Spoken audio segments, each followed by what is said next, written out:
Got questions about the Brazos, no more unknowns. Ever wonder where that water comes from or where it goes?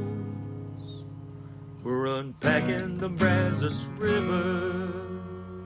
I want to try to educate as many people as we can. It's pretty critical that people have an understanding of what we do and the necessity and the importance of what we do. This is a vital public service. It would be pretty astronomical if we weren't doing what we were doing. So Every single day, we pull off a minor miracle. We push a little lever, make our problems disappear, and just move on with our lives. But have you ever stopped to wonder where away actually is? Because, spoiler alert, there is no away. Sewage isn't exactly a sexy topic. It doesn't scream add to playlist, but it is quite literally the thin, watery line between modern civilization and total chaotic collapse. Y'all think I'm exaggerating, but we're talking poop today. Yours, mine, and everyone's. And you're going to want to hear this before your next flush, because what you do in your own bathroom can wreck your city's operations or choke your own pipes. Either way, it's costing you a pretty penny. We've left the Brazos River Authority's Lieutenant General Philip J. Ford's central office in Waco and hit the road for Temple,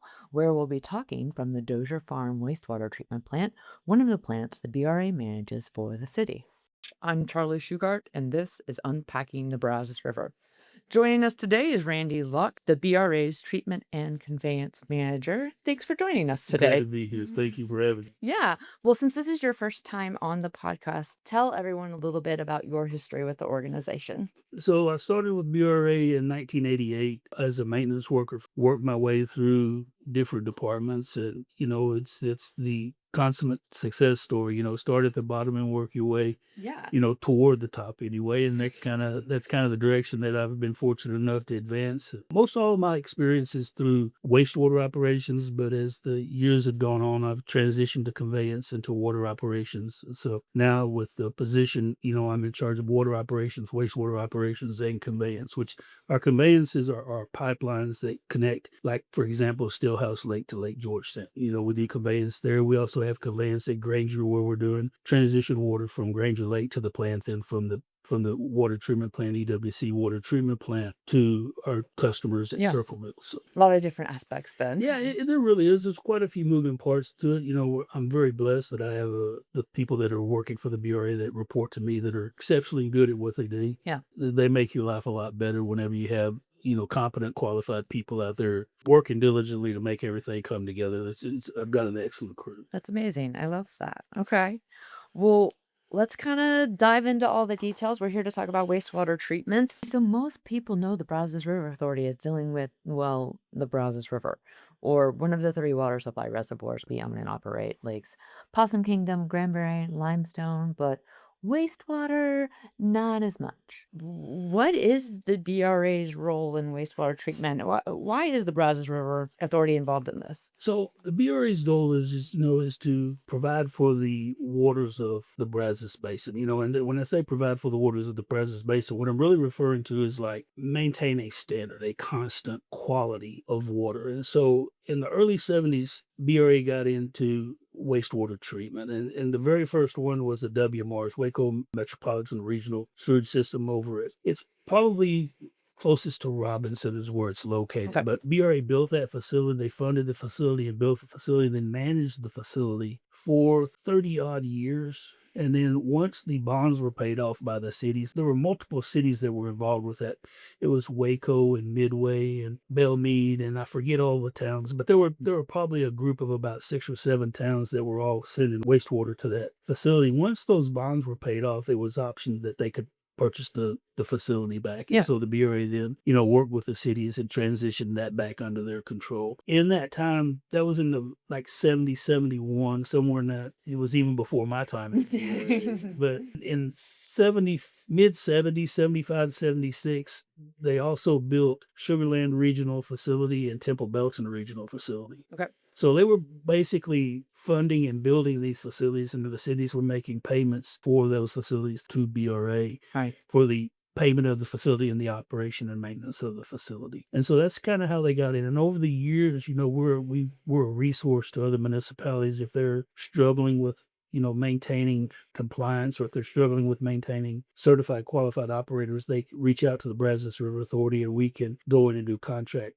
work for them. And so that's kind of how we're in the business now. So Really developed a level of expertise over the years. it really does, because we have multiple facilities like we do and have had. It's a lot of different types of treatment. So there's a lot of different types of wastewater treatment. They all have the same end result with a good quality effluent, but each one of those different modes of treatment have a different specific way to operate that facility. And if you're only at one plant, like if you're only at a conventional activated sludge plant, you know how to run a conventional activated sludge plant, but you couldn't really run a SBR, which is a sequential batch reactor, or different types of facilities, unless you're in a situation where you have new business and stuff coming in. It gives you more knowledge about the overall industry. And oh yeah, I remember that I worked on that plant when I was at Hutto, or when I was at Sugarland, or when I was at Clute, or Steinbach's, or Round Rock, or any of the multitude of places that we've been. Yeah. We don't actively seek new business. We historically are waiting for municipalities to reach out to us for assistance, if they're, like I said, if they're having issues. And it wouldn't be anyone who has a perfectly running plant with an excellent crew. Right. No equipment is breaking down, everything. They're not reaching out. They're not reached. Those guys so it's never the most well-run facilities that you're getting, and that's a challenge of it, is to get it back on track and keeping it on track. Yeah. There's got to be a level of accomplishment there to get it in one state and to bring it up to a state of, excellence. That's our goal, and we know that perfection is never going to be there. We do have a level of expectations, and it's not just that we have internally with BRA, it's that what's required through TCEQ, that they don't give you a lot of flexibility in regards to what they will allow you to do or not do in your day-to-day operations. They don't care what the situation is. They care, these are the permitted pollutant limits that you can discharge. You do what you have to do to make sure you stay inside of those. So right. You don't have a lot of flexibility in any of those things. And for everyone listening, TCEQ is the Texas Commission on Environmental Quality. You will have to correct me more. I will use acronyms frequently. It's a habit. Oh, no, I'm sure. But yes, we work under EPA at TCEQ. EPA has allowed TCEQ to do the pollutants for water in the state of Texas. Now, everything that TCEQ does is under the mandate of EPA, which is the Environmental Protection. That's correct. With their Texas rules built into that. Okay. So you have a minimum of EPA rules, and then you have any specific Texas rules that will be worked into that also. Because EPA is federal. That's correct. Okay. Our permits for discharging water in the state of Texas come from TCEQ. Okay. Well, let's talk a little bit about the process. We flush the toilet, we do the dishes, we take a shower. For most people, that water just vanishes. It obviously doesn't just vanish. What happens after that? So that's a real important deal, is that whenever you think a wastewater plant, you think what goes through the toilet. That's your immediate thought is what is processed through the toilets in your house. But wastewater is all the water from your house. It's your dishwasher, it's your washing machine, it's your showers and your bath, and everything that you do water-wise in your house that goes into the sewage system is a wastewater. What happens is whenever that wastewater, whenever it's flushed or goes down the drain or any number of things, it goes through a series of gravity piping to what's called a lift station. And so it'll gravity flow as far as it can so that it doesn't cost anything to move that water to that location. Okay, it's literally, it's called that because it's literally based on the gravity. Okay. That's correct. Yeah. So it goes through the gravity section to a lift. Now you'll have areas of everything is not uphill in the wastewater plant, so some of it has to be pumped. Right. So what will happen is that lift station, they will either push it uphill and allow it to gravity flow again, or from some of the main lift station will pump directly to the plant. Oh, okay. It's like an elevator for wastewater. That's exactly what it is. And so then once it gets to the facility, we start the process of treating the wastewater. Yeah. Well, let's talk about the process a little bit. What does that look like? You have really 4 phases of operation. You have preliminary, primary, secondary, and tertiary treatment going through any wastewater plant, regardless if it's an activated sludge plant, an SBR, tripling filter plant, whatever kind of plant. Those are the process. And in your preliminary, you're removing any type of grit. So because I talked about the lines that it comes to get to the facility, the integrity of those lines can sometimes get jeopardized, where you can get gravel and rocks and grit and other particles into the system. Okay. If you had gravel and rocks and things like that going through your pumps, that would tear up your impellers and things that are in your pumps. Right. So we want to take that out in the preliminary treatment. Where are the rocks and gravel coming from? Pipe or the force mains can be cracked, or you could have an open manhole, or in people's backyard where you clean out is that in your backyard, Right. it gets knocked off, and then they come through the alley, with a motor grader, and they're pushing gravel, or Junior's back dropping rocks down, dropping rocks into the sewer clean out. Right. A lot of the older manholes that the gravity lines flow through, they were made out of brick, and just over time, the gases that can accumulate, the hydrogen sulfide and the gases can deteriorate that rock, and they start to slough off. And then as the flows come up, it forces that through the lines and into your lift station. Your lift station, when they have high flows, can get that material. They have so much flow in them that they can get that stirred up Right. and pump that material into the plant. And if you don't take that out, it's going to mess up a lot of your plants. So in your preliminary treatment, you're taking out inorganic, basically, material is what you're taking out. Anything that if in a settled state would settle out. Then you go to primary treatment. Now, not all facilities have primary treatment, but primary treatment is just a way to remove pollutants manually instead of having to use microorganisms to remove that. So you could have a primary clarifier. So you would pump everything in there. Some materials would settle. Other materials that would float, you could skim that material off, which are fog, which are fats, oils, and greases.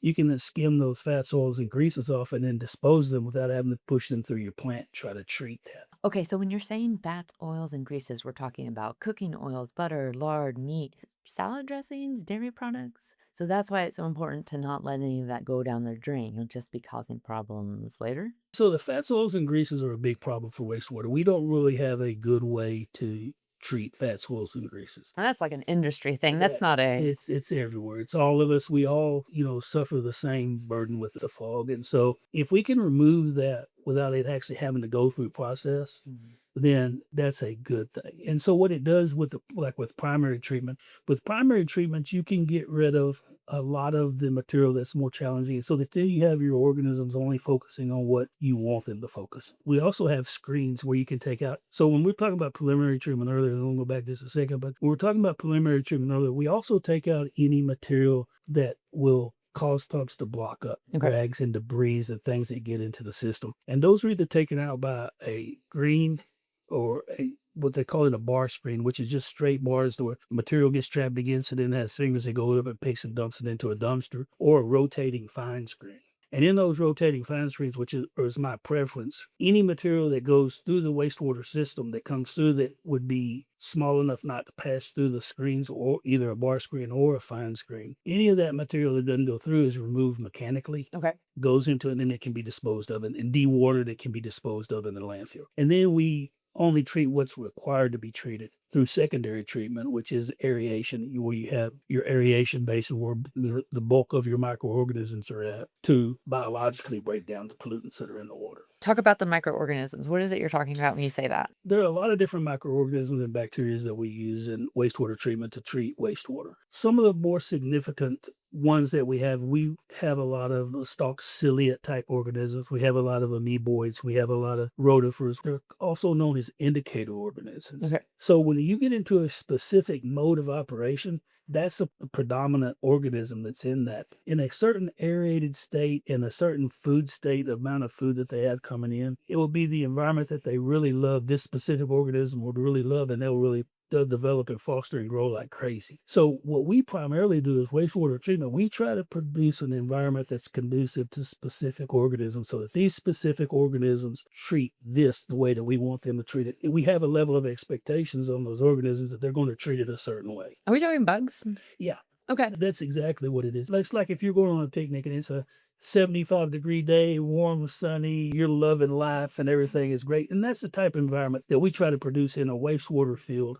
So to get these bugs firing on all cylinders, they need to be living like absolute royalty. That's exactly what it is. Some of those microorganisms, they're aerobes and they want a lot of air. Some are facultative and they require just a minimum amount of air. They can work with air or without air.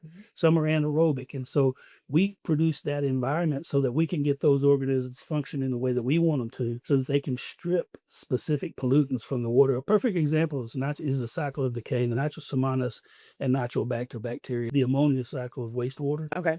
So whenever you have wastewater coming in, you have an ammonia concentration in milligrams per liter, and that ammonia concentration is converted to nitrate and then to nitrite. And you have specific bacteria, nitrosomonas and nitrobacter bacteria, that convert that and converts it to a nitrite gas that's just released off into the atmosphere. And so that nitrogen that you have in your water isn't going out as a pollutant in your effluent. Okay. So it's setting up the perfect condition not only allows them to thrive, but then by thriving, they're treating the water, the wastewater. That's exactly right. They're doing what we need them to do. These are some bugs that are hard at work. They are hard at work in trillions and trillions. It's not even the amount that you have in this is just a number that's not even, you can't measure it. Oh, wow. Okay. If you have a new wastewater treatment plant, where do you get those bugs? So you can seed from an old plant. So for example, Oh, this Dozier facility is a sister plant to Temple Belton. okay. So Temple Belton was built in 91 and this facility was built in 94. When this plant came online, because it's the same exact mode of operation, just a little smaller footprint. So you went to the aeration basin with trucks, drew that material out, brought it in here and put that material in there so you had the right proportion of organisms. So you don't have to spend the time to try to develop, because they all have a life cycle. Everything Right. has a life cycle. And so, a lot of these things take multiple weeks in order to develop unless you already have that life cycle built into what's feeding into the Right. material. There are synthetic organisms also. I mean, you can buy concentrated microorganisms from vendors that are made and refined and harvested to really high concentrations. Interesting. So like 1 gallon is like the equivalent of several thousand gallons of regular natural wastewater. Wow. Okay. Yeah. So, so in that secondary treatment, from your aeration basin, you go over to a clarifier, and clarifier is just a settling basin. All facilities are going to have clarifiers unless they're an SBR, and this all happens in one unit. SBR is a sequential batch reactor, and what that means is that where the aeration and the clarifier and the wasting and everything all happens from one single unit. Okay. So it comes on, it feeds solids, it feeds raw wastewater into it. It comes on and it aerates, it shuts down. The settled material settles to the bottom. The clear water is the supernatant. It's the clear water that comes off, which goes out into your effluent or to the next series. And that's what a clarifier does, is it allows material to settle in your basin, clear water to come over the weirs, because as water comes in, it displaces the water that's there and pushes the clear water over the weirs. Right. The solid material settles to the bottom. That solid material is called mixed liquor. It's called what? Mixed liquor. Okay. It's going to be your return activate as such. It's going to contribute to your mixed liquor in your aeration tank. But what it is just extremely heavily concentrated microorganisms, because they're dispersed throughout there in the finely dispersed particles, the sludge particles, the solids particles that are in the clarifier. But as they settle, they concentrate. Mhm. Then you can take that concentrated material, pump it back into your aeration basin, so that then you're keeping the correct proportion for the strength of your wastewater coming in. You can keep the proportion that you need of those microorganisms in your unit at all times. That's what operators do, is that balancing act between the amount of pollutant coming into the facility, the concentration of microorganisms that you have, the environment that they're in. Those are the things that operators control on a daily basis. And then from your secondary treatment, you go to tertiary treatment or disinfection. Now, all facilities don't have tertiary. Tertiary is just filters. And Okay. so like if you have anything that potentially didn't settle or was filtered out in your system, a lot of facilities have sand filters or rotating filters that are just a porous material that the water can fold through. Material is captured on the outside of that and then flushed and then either disposed of or worked back into the system for further treatment. But this facility does not have tertiary treatment. Because you don't need it. So it depends on what your permit levels are. Depending Oh, on the okay. water level that you're discharging into, that's what regulates what TCEQ sets for your permit levels. Okay. So if you're discharging into an impaired body, then TCEQ is going to have much stricter pollutant limits on your TPDES, Texas Pollution Elimination Disposal Permit. They're going to have much stricter regulations on your permit. Mhm. And so if you have a normal permit without a real strict limit, you can make those limits regularly. Right. Okay. If you have a impaired body that you're discharging in, you may need to filter to have some type of tertiary treatment so that you can ensure that you can achieve those lower levels, those lower permit pollutant levels. Okay. That makes sense. Well, I don't mean it to sound overly complex because No. but there is a method to the madness. Yeah. There is a method to the madness. Well, it sounds like a really intense balancing act. It is, but it doesn't change dramatically unless it's by an environmental event, like a heavy rain or things like that. Those things can impact a facility. One of the things that all systems are plagued with is it's called I&I. It's inflow and infiltration. Okay. So inflow is like we were talking about earlier, how you'd have a clean out in your backyard that was broken off, and then whenever it rains, your backyard drains into that. That's inflow. Infiltration is like if you have a crack in that line that carries to the lift station, you have a crack that water gets seep into the ground and continually flow Okay. into that pipe. So whenever we get heavy rain events, the flows at these facilities can jump dramatically. Oh, okay. And those are things that really are trying for operations. Once you get acclimated to adjusting for it, you have a routine that you normally do. But if you don't account for it, it will dramatically impact What's it do? If there's a really heavy storm, there's lots of rain, that means there's more inflows. How are you feeling it? What's the impact? Okay, so if you have a 5-gallon bucket of water and you're slowly pouring 2 gallons into it at a time, and you have an overflow of however long it takes you to pour that 2 gallons into the bucket. Now imagine you have a 5-gallon bucket, you have a 500-gallon bucket, pouring that water into the 500-gallon bucket. So, for example, Temple Belton facility is a 10 million gallon a day facility, which means that usually they do 3 times the normal flow, which is your limit on 2-hour peak flow. Okay. So 30 million gallons. And we've had 50 million gallons come through that plant before. So Wow. it comes through so fast that it's called a washout. And when that water hits the plant with that kind of volume, it just stirs everything up and pushes it all up, and everything kind of submerges, and it just washes out all of the solids and everything that you have, all those microorganisms that you'd have in the plant, it just washes them out. Oh, so what do you do if you lose all your microwave? We're going to do another plant and asking to borrow? We set up for high flows so that we can isolate specific units, Okay. hold back the majority of the solids. You're still going to have some loss in that, but that you're not losing the entire plant. Right. Okay. You're not saying when we get that huge inflow, the flow is pushing so hard it's pushing out into a river being untreated. Well, it definitely could. Okay. But it doesn't because we account for it. Okay. For example, at Temple Belton, we have what's called an EQ basin, an equalization basin. Hydraulically, whenever so much water is coming into the facility, water bypasses and goes into the equalization basin and is held there so that till the flows start coming down, then you start working those flows back into the system. Okay. Yeah. Now, not all facilities have an equalization basin. And as a general rule, high flows, because they're mainly rain flows, there's not a lot of pollutants in them. They only hurt you because they wash out your plant. It's not a solids load. It's not a pollutant loading issue. It's a hydraulic issue where you have just too much water coming into too small of a vessel to handle that type of flows.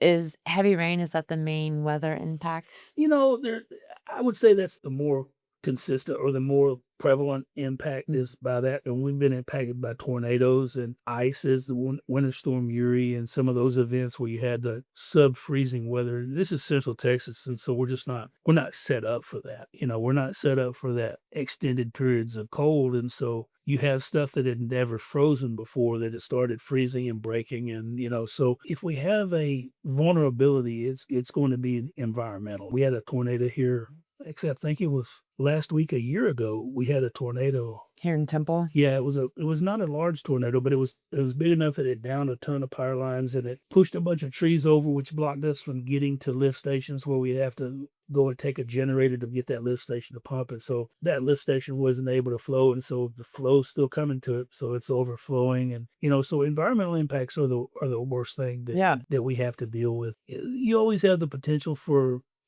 to have a toxic load come in. Okay. And a toxic load to come in would be something that either inhibits or it kills your microorganisms. Say someone were to dump a household chemical that impacted a specific organism a certain way, that changes the dynamic of how we're trying to keep the balance. Yeah. That does happen occasionally, but it's not frequent. Not as It's not- often. it's not frequent. We didn't touch on this a lot, but talk more about the end process. After the disinfecting, what happens? Okay, so one of the things that's really starting to take off over the last 5 to 10 years is a reuse. But what happens in the facility, the water from the facility goes into either a receiving stream, a lake, or impoundment, or some type of system like that. So the city actually still owns that water all the way up until it hits the receiving stream. Once it hits the receiving stream, it becomes waters of the state, and it's a different deal. So, but the municipality still owns the water while it's in the facility. So what they figured that they can do, if we can treat it to a clean enough state, they can use that for parks and for there's two different types of reuse. There's a type 1 and a type 2 reuse. Okay.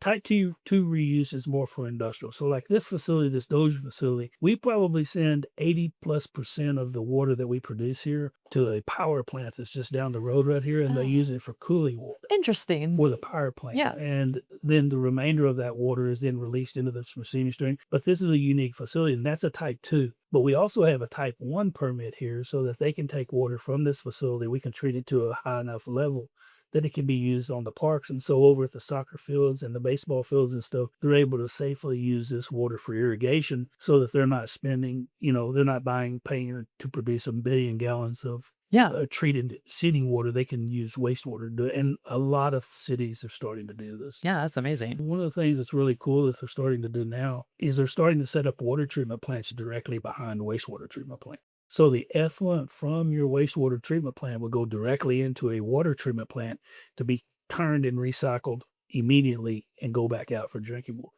The problem with that is the mantra of that you're treating wastewater for your drinking water. People don't like it. They But we cringe. talked about it earlier. Everyone that's downstream of anyone else, that's someone else's wastewater. And I don't think a lot of people realize that. They really don't. But it's still not right behind it. Right, yeah, So yeah, yeah. that's where you kind of have the hang up. But there are already operating facilities that take the effluent from the wastewater plant directly into their water treatment plant, and they treat that water for drinking water immediately. So when you hear people get upset about being downstream from a wastewater treatment, what do you say? What do you tell them? The water that we're cleaning and redoing and using, and it's the same water that's always been on the planet. There's no new water. This is the same water. And everyone that's downstream of anyone else, they're using the water that person had used. And so it's imperative that we keep the water as good and clean as we can, and so that that we don't have outbreaks of waterborne diseases that have been detrimental to populations forever. Right. Yeah. The water that we discharge into that receiving body is substantially cleaner than the water that's in there before we discharge into runoff from streets, runoff from parking lots. All those non-point pollutants that are going into that receiving stream are way worse than anything that we're putting in there. The water that we're putting in there, because we're so strictly regulated, it's way cleaner water than you'll find that's already in that receiving stream Yeah. or lake or wherever you're dumping to. Right. Yeah. Like I said, it's more of the thought process of that you're taking this wastewater and you're treating it for drinking, but they're always taking wastewater and they're always treating it for drinking water. So it's a natural thing. And as we get more populated in Texas, it's going to happen more and more and more because the availability of water, again, there's no new water. And all the water that was available is all contracted. And so there's no water to buy. So you have to develop new sources for water. And that's one of the ways that they're doing it. They can also do what's called microfiltration, which is a form of tertiary treatment that we talked about, the 4 stages of treatment. Mm-hmm. They can do microfiltration. And microfiltration will get water even cleaner than the water treatment plant can get the water. Oh, wow. There's a lot of progress being made in the water business right now. I know some people jump around on podcast episodes, but hopefully our listeners have listened to some of the previous ones because they have heard so many people say there just isn't more water. It just is. These cities are growing so quickly. 5 years ago, they thought that they were in great shape with what they have contracted for their water, and their populations explode, and they realized all the modeling that was used before the pandemic, before COVID, and people realized that they could work from home, and we took such a large influx of people coming into Central Texas. The cost of living was so much less around here than from other areas of the country, not just in Texas, but in other areas of the United States. That they could move into this area, and buy a substantially larger home. They didn't have all of the restrictions that they had before. So these populations, it's some of the fastest growing areas, not just in Texas, but in the United States. Within 75 miles of where we're setting, some of the largest growth in the United States. It's incredible.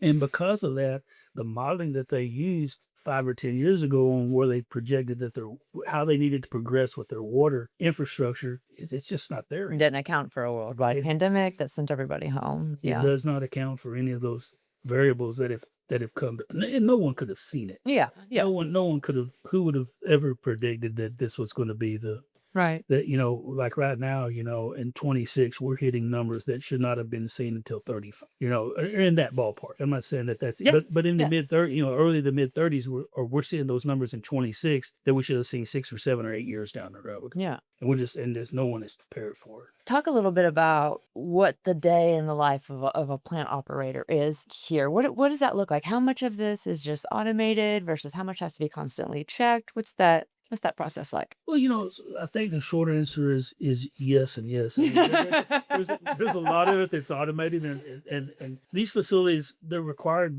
by TCQ to be manned 24 hours, and we're able to get around that requirement by the electronics that we have that monitor it when we're not here. Okay. And so we do monitor through SCADA, system control and data acquisition systems. We have an alarm system set up with probes and monitors. So if something happened to them in the middle of the night, you get alarmed and Someone on call comes out, investigates, either switches to another unit or, fixes that unit and gets back online. And that's how we're able to not be manned 24 hours a day. But you also can't solely rely on electronics because the nature of electronics are that they don't work all the time. right. It's no matter how much you work it, so you need to have the knowledge and the ability to run these things on manual, to be able to bypass those electronic controls that run manual controls. So when you ask, is it all electronic or is it all manual? It's a finely tuned compilation of both. The electronics buy us manpower from the management perspective, but we also have to have the ability to come in and do these things manually so that when we have issues with these electronics, they're not a stop. They Right. don't stop us from being able to perform our duties. Because again, what we stated earlier, TCQ doesn't care why you failed your permit, only that you failed your permit. Right. Yeah.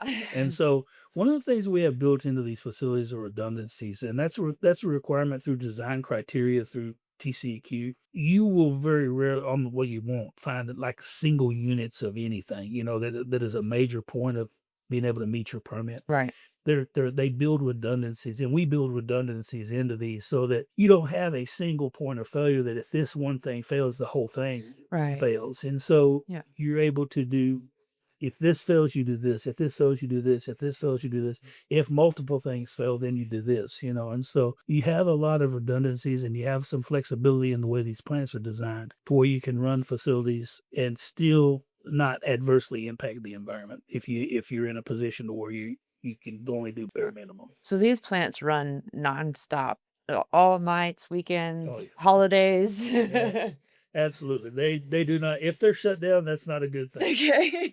Yeah, that's a very bad thing. And so they run year round through 65. And so these operators are very resilient. You'll come out here Christmas morning and there'll be somebody out here that's working. And so regardless of what's going on, there's going to be someone at these facilities, sometimes in that 24-hour period, making sure that system is maintained Yeah. and is still operated properly. Yeah. What kind of licensings do you need in order to kind of work at a plant? So TCQ sets specific licensing for specific sizes of facilities. So there are 4 different licensing in wastewater. You have a D, a C, a B, and an A, with A being the highest level. You have to do so much on-the-job training, and then there's courses that you have to take through TCQ or through an approved TCQ provider in order for you to get licensed. So when you first come in, you're able to go and get a D license with relatively no experience, so that's your entry level into the deal. Okay. You still want to make sure that you have a comprehension Right. of what you're doing, and it allows you to do almost like in training type work. Okay. With a D license, and a D license is only good for 1 year, for one cycle,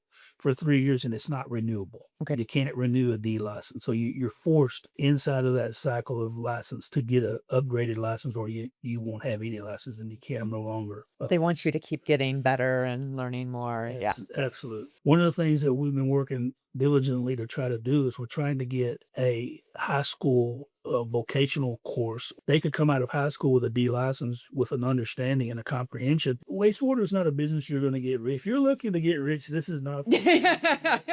This is not where you want to.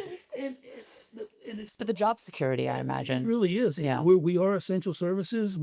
We have to be here. You're recession proof. It's a must have. Yeah. One of the things, like we said, it's the mantra of it. If you go to career day at the high school, the wastewater line, which I've been at the booth before, that's not the long line at the career day at high school. Yeah. So, but it is an industry that you can make a real decent living in, and that it's a respectable business. Yeah. It builds the type of work ethic and job appreciation that you really kind of need to get by in which way things are nowadays. Yeah. So is it better if you are somebody who's really good at math or really good at solving puzzles? What kind of personality thrives here? I don't think you can really say that you're going to have a and or. Yeah. So if I'm looking for somebody, I'm looking for someone that is intelligent enough that they can comprehend the math part of it, but that they have problem solving skills and that they have dedication and they have tenacity and that they don't just throw their hands up and walk away when something isn't working, that they can stay calm under pressure. Because like I said, whenever you're pouring that 500 gallons of water into that 5-gallon bucket, you can't panic in those situations.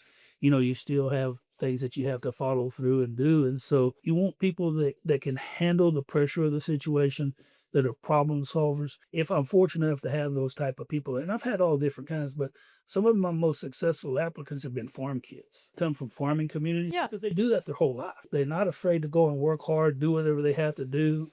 Problems don't stop them; it just slows them down. They figure out how to get a workaround. What's the workaround? They don't just go back to the house and hang out for the rest of the day. They're resilient. And I think that's kind of one of the primary things that you look for Yeah. in an operator, is that they have that resiliency and that dedication to understand that what they're doing is important. And if they're not doing it well, these are what can happen if you don't do your job well. And so, like I said, it's never been a difficult thing for me to stay in this industry. For, new hires, is the smell something they have to get adjusted to? What is it like? So when you got out of your car, you can smell the plant. But I promise you, when you walk outside from being inside of here after the initial, Mhm. it's not going to smell. It's called olfactory distress. And so you start to get acclimated to that odor. People that work in a bread factory can't smell the bread cooking. People that work in a brewery can't smell the beer. Your mind just starts to put that on the back burner Yeah. type thing. And you don't, it's like anything else. Yeah. Your initial reaction is, oh, that's pretty bad smelling stuff right there. And I've never heard of anyone not being able to deal with that aspect of Right. what we do. They didn't leave because it smelled too bad. Pretty clear whenever you come to a wastewater plant and you're applying for a wastewater job that you're going to be dealing with wastewater characteristics, and odor is one of those. And Right. so I've never lost an employee because they thought it smelled too bad. Well, I tell you what, when I pulled up with the building up the street because I didn't know where I was going, and I did not smell a thing there, and that was not very far up the road. When a plant is running correctly, you don't have a ton of what you would classify as a bathroom type odor. Right. You could have some odors, but it's not going to be that sharp, pungent smell. It's going to be, if a facility is running well under normal conditions, it's going to be a different odor and a less offensive odor than you would expect to be in a wastewater plant. It doesn't smell like your grandpa's house after 4 or 5 raw eggs and 2 or 3 juice. It's not like that at all. It's not like that. Talk a little bit about, what happens when people treat their toilets like trash cans. Talk to me about what it is that you guys see and the impact that has on these plants. If I could say something to anybody out there, is that anything that you wash down your sink, we talked about the fats, oils, and greases earlier, anything that you or your kids or anyone else flushes down a toilet or that is dropped into a sewer clean out or anything, all those things wind up at the wastewater plant. And either we have to treat them biologically through the process, or we have to screen them out and dispose of those materials. Well, on their way to here, they block pumps and they cause blockages and damage to different equipment and stuff. And so I think it's a testament to what we do, is that people flush or they drain or they do whatever and they never think twice about it. That's a testament to what we do, is that you don't even have to think about it. It's just automatic. And that to me is a great thing. Yeah. But by not thinking about it, a lot of stuff, one of the things that's in this business that has really started to become a big issue are those what they call disposable wipes that people are utilizing in their bathroom. Or quote unquote flushable wipes. That actually Okay. say it on the package, flushable. And I think then the way that they've gotten around that is that they're saying that it will flush through a normal toilet. Well, what they don't say in that is that it doesn't dispose or disintegrate like regular toilet paper does. And so those things accumulate in the sewage system. And that's what's causing the blocks that you can see and cause damage. And I mean, it is something that you see a lot of. Yeah. If you're around kids are notorious for dropping small toys into the toilet. You'll find a Hulk and a fire truck and a Just all kind of toys come I was through gonna say, this. what are some of the more Small, interesting things you've seen over the one years? one of the coolest things I think that we've ever seen. It was probably early 2000s. We were cleaning a unit, and someone found a class ring. Oh wow. And I forget where we're from, but we were able to clean it up enough and distinguish where it was from. And because of the emblems that were on it, that this person was in the band and that they graduated in this year, and they were able to trace that class ring back to they were able to get a yearbook, and they found out that this person that was in the band actually had lost that in the temple area. That's And incredible. then it was actually returned to them. Oh my So it was just really gosh. Yeah. kind of a cool deal. That is very You cool. know, but there's everything from there's cash. I mean, those guys find cash, regularly. Uh, you know the the spat at the house, and wife throws her wedding ring in the toilet, and that's been found multiple times. Yeah. Dead animals and just Oh. any number.